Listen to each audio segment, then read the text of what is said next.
We are going to look at a few simple but important concepts to ensure that emails are professionally written and managed. Email has several advantages. Emails can be composed quickly on screen and transmitted almost immediately. This allows for fast delivery and fast response. Emails are not only great for their speed of delivery to on-site colleagues or off-site suppliers and clients, but you can include attachments for information or review. Replies to emails can be made straight away and include previous correspondence to create a clear electronic trail. Emails can also be saved for later retrieval. Email is a cost-efficient method of communication, saving on the cost of postage and other tangible materials. But email can also present hazards. The ease of writing an email can mean that hastily written and unimportant messages are sent. And whilst technology is advanced, it still has its limitations. Emails are still known to be delayed or not reach intended recipients.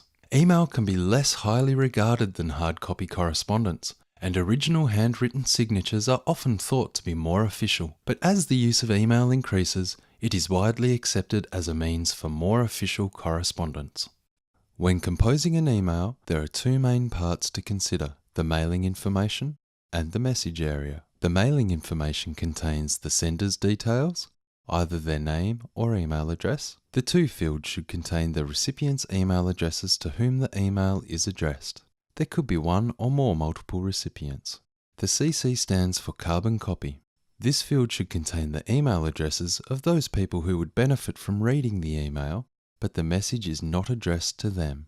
The BCC stands for blind carbon copy. This field contains the email addresses of people who would benefit from the message, but their details are hidden from other recipients, so the recipients do not know that they have a copy. The subject is a quick reference to the contents of the email. The attachments are files that are linked to the contents of the email.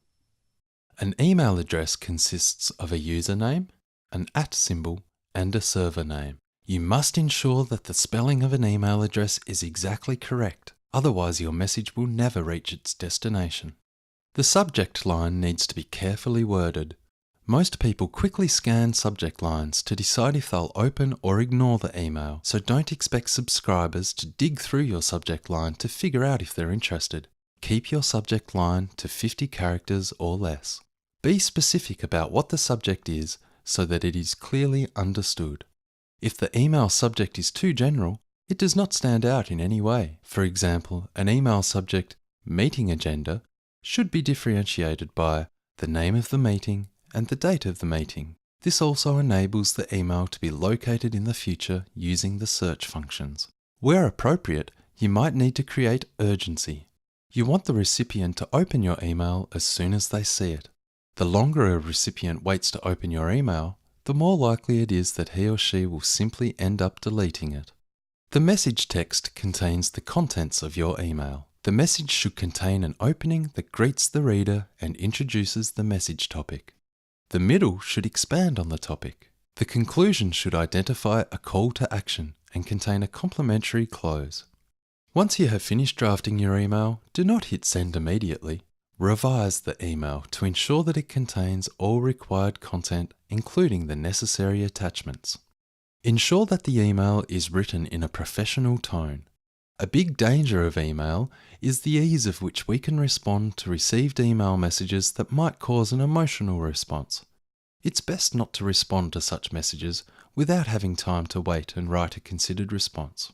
Increase the readability of your email by including paragraphs and white space. White space refers to the space between text that helps particular sections of the text sit together and separate from other text. Emails should be written in correct written language. People often mistakenly equate the simplicity of email with a casual tone and lazy writing.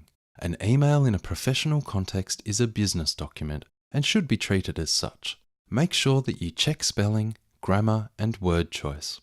An email signature identifies the person sending the email and, where relevant, their work role and the business they represent. It will usually incorporate the business logo and include contact details such as phone numbers, email addresses, or a business website. It could also include a postal and location address. Some businesses include a marketing banner in email signatures with details of their current promotions.